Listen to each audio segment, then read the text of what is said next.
Exode 18. Jéthro, prêtre de Madian et beau-père de Moïse, apprit tout ce que Dieu avait fait en faveur de Moïse et d'Israël son peuple. Il apprit comment Dieu avait fait sortir les Israélites d'Égypte.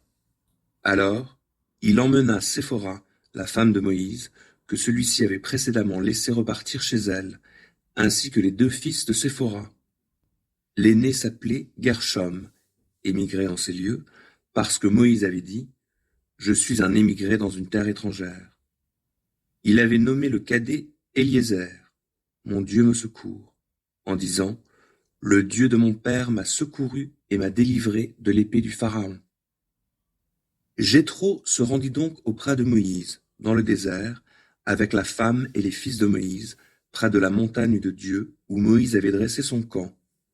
Il lui fit annoncer « Moi, Jéthro, ton beau-père, je viens te rendre visite avec ta femme et tes deux fils. » Moïse sortit à la rencontre de son beau-père, se prosterna devant lui et l'embrassa.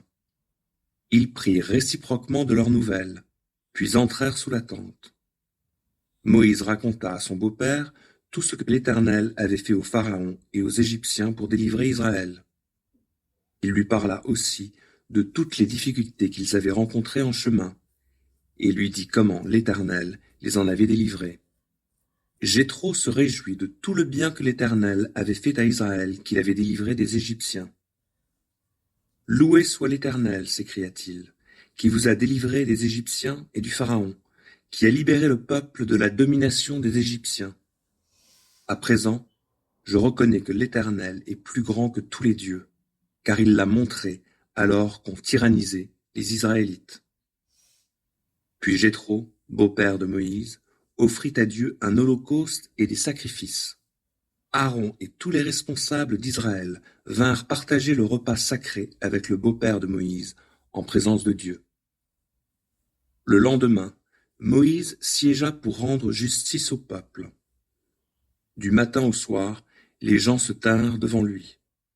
Lorsque le beau-père de Moïse vit toute la peine que celui-ci se donnait pour le peuple, il lui dit « Pourquoi agis-tu de cette façon pour traiter les affaires du peuple ? Pourquoi sièges-tu seul et pourquoi tout ce monde attend-il debout du matin au soir pour se présenter devant toi ?» Moïse lui répondit « C'est que les gens viennent me trouver pour consulter Dieu. Lorsqu'ils ont un différend, ils viennent à moi, et je sers d'arbitre entre les parties. Je leur fais connaître les ordonnances et les lois de Dieu. » Le beau-père de Moïse lui dit « Ta façon de faire n'est pas bonne. Tu finiras à coup sûr par t'épuiser, toi et le peuple qui est avec toi, car la tâche dépasse tes forces. Tu ne peux pas l'accomplir seul. Maintenant, écoute le conseil que je vais te donner, et que Dieu te vienne en aide. Ton rôle est de représenter le peuple auprès de Dieu et de porter les litiges devant lui. Tu dois aussi leur communiquer ses ordonnances et ses lois, leur enseigner la voie à suivre et la conduite à tenir. Pour le reste, choisis parmi le peuple des hommes de valeur, qui craignent Dieu, respectueux de la vérité, incorruptibles. Tu les placeras à la tête du peuple comme chefs de milliers, chefs de centaines, chefs de cinquantaines et chefs de dizaines.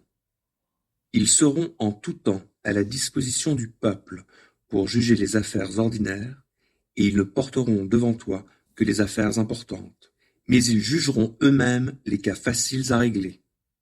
Allège ainsi ta charge, qu'ils la portent avec toi. Si tu agis comme je te le conseille et que Dieu te dirige, tu pourras tenir bon, et tous ces gens arriveront chez eux dans de bonnes conditions.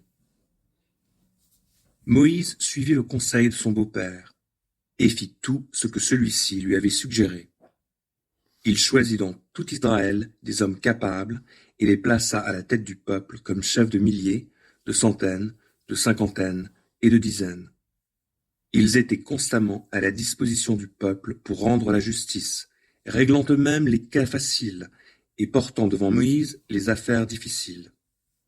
Moïse prit congé de son beau-père qui reprit le chemin de son pays.